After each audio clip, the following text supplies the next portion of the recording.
Hey everybody, welcome back. We are going to do chapter 18, The Substitute. Benjamin couldn't take it any longer. Today was the day he would finally tell Mrs. Jules his real name. So what if nobody likes me, he thought. So what if I stop getting high marks? Hi, Mark, said Jason. Hi, Mark, said Stephen. Hi, he glumly replied, then started up the stairs. Hi, Mark, said Beebe as he took to his seat next to her. Guess what? We have a substitute. Yahoo! Shouted Mauricia. Everyone in Mrs. Jules' class loved it when they had substitute teachers. They loved playing mean and horrible tricks on them. Benjamin frowned. He finally had the courage to tell Mrs. Jules his real name. Rats, he said. That's a good idea, said Terence. We'll put dead rats in her desk. Let's trick her into going outside, said Joy, then lock her out of the room. But what if she tells Mr. Baldoff, asked Eric Fry.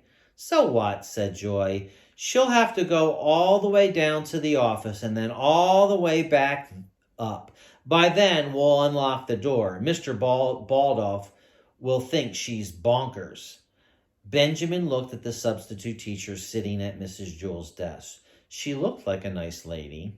She wore tiny spectacles and had long gray hair tied in a ponytail. He felt sorry for her, and he felt sorry for himself. I was going to tell Mrs. Jules my name, he thought. I really was. The substitute stood up and walked to the center of the room. Good morning, she said. My name is Mrs. Franklin. Nobody said good morning back to her. Calvin handed Benjamin a note. At 10 o'clock, drop your book on the floor. Pass it on. Benjamin read it, then passed it on to Todd. Okay, who can tell me what page we're on? Asked Mrs. Franklin. Page 17, called Myron. 112, said Mauricia. 98, said Eric Ovens. 3,000, said Joe. Mrs. Franklin smiled. I guess we'll have to study all those pages, she said. Benjamin raised his hand. Yes, the handsome young man in the red shirt, said the substitute. He told her the correct page. We're on page 102, he said. Thank you, said the substitute. And what's your name, please? Benjamin thought a moment. He looked around the room, then boldly told the truth. My name is Benjamin, he shouted proudly. Several kids snickered. Thank you, Benjamin, said the substitute. There were more snickers. You're welcome, said Benjamin. He felt good, even if the other kids were laughing at him. Mrs. Franklin asked a question from page 102. Jason answered it correctly. Very good, said the substitute. And what's your name, please? Jason looked around. Benjamin, he asserted. Half the class giggled. Thank you, Benjamin, said Mrs. Franklin. The other half giggled. Dana answered the next question. And what's your name? Asked Mrs. Franklin. Or Mrs. Franklin asked Dana. Benjamin, Dana blurted, then fell giggling onto the floor. Oh, thank you, Benjamin, said the substitute. Everyone was hysterical.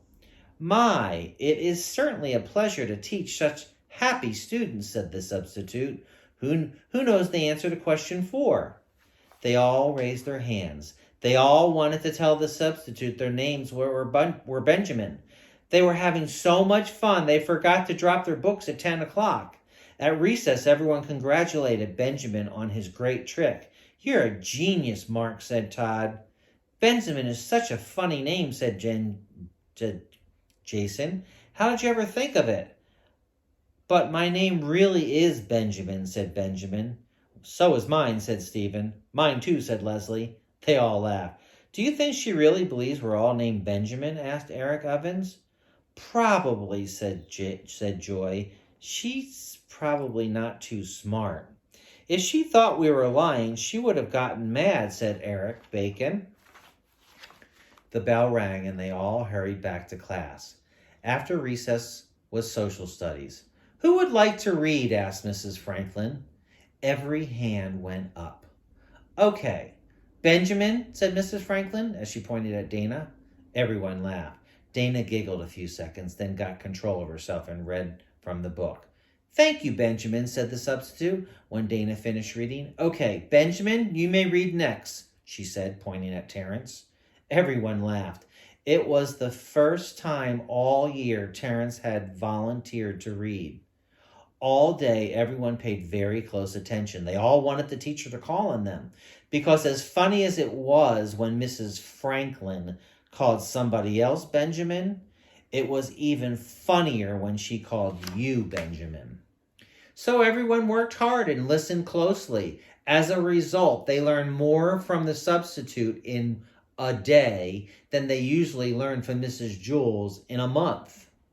When the final bell rang, everyone crowded around her desk. Are you coming back tomorrow, Mrs. Franklin? Asked Eric Bacon. Please, Mrs. Franklin, say you will, pleaded Kathy. You're the best substitute teacher we've ever had, said Jason. The substitute smiled. School is over, she said. You don't have to call me Mrs. Franklin anymore. That sounds so formal. Since we're friends now, you may call me by my first name. What's your first name? Asked Mauricia. The substitute gathered up her things and put them in a straw bag. Benjamin, she said, then walked out of the room. Everyone stared silently after her. Do you think that's really her name? Asked Joy. Benjamin Franklin?